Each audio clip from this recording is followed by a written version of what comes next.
Saan nagsimula ang White Kelso ni Idol B-Boy Enriquez?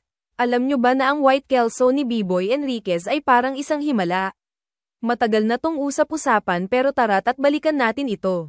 Sabi ni B-Boy Enriquez etong White Kelso na ito ay galing sa Red Kelso Yard.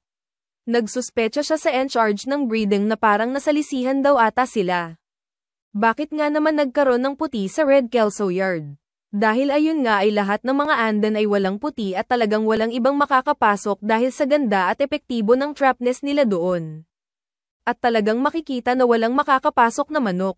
At kinagulat nilang lahat na may lumabas na puting manok na babae at parang ito ay isang himala. Pero napasearch bigla si B-Boy Enriquez about dito na parang nagulat siya sa nangyari.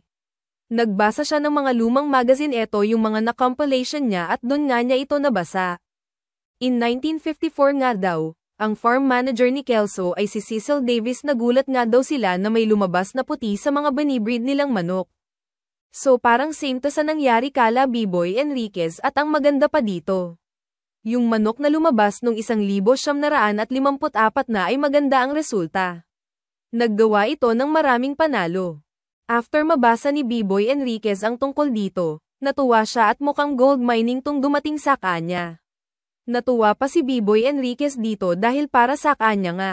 Magandang kulay sa manok ang puti at dominanti ito tignan.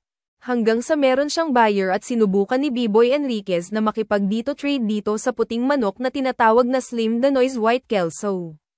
Dun na niya ito pinarami. Natuwa nam si B-Boy Enriquez dahil sobrang bilis nga daw nitong dumami. At dito na nagumpisa ang White Kelso ni B-Boy Enriquez. Nakita niya na sobrang galing nga nito. Siguro nga dahil Kelso nga daw ito. Kahit kanino daw ito ay cross at talagang nagiging dominanti. At dun na niya ito tinawag na parang gold mine daw talaga itong White Kelso ni Idol B-Boy Enriquez.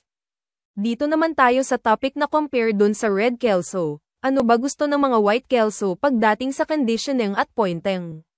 Sabi ni Idol B-Boy Enriquez, ang white daw base sa napuna nila. Pag punong-puno ang katawan ng mga ito ay mas gusto nila at i-draw out yung moisture. Sa Red Kelso naman ay may tamang timpla lang, may konting bigat at agaw ang lambot ng katawan at tigas ng katawan. So medyo kontrolado yung draw out ng moisture. Sa White Kelso kasi pag punong-puno ang katawan at dino-draw out nila ito, may lambot at ganang katawan pero punong-puno naman ang katawan nito. Kayo guys, nakaranas na ba kayo ng White Kelso ni Idol B-Boy Enriquez? Ano masasabi nyo sa White Kelso niya? Comment down below.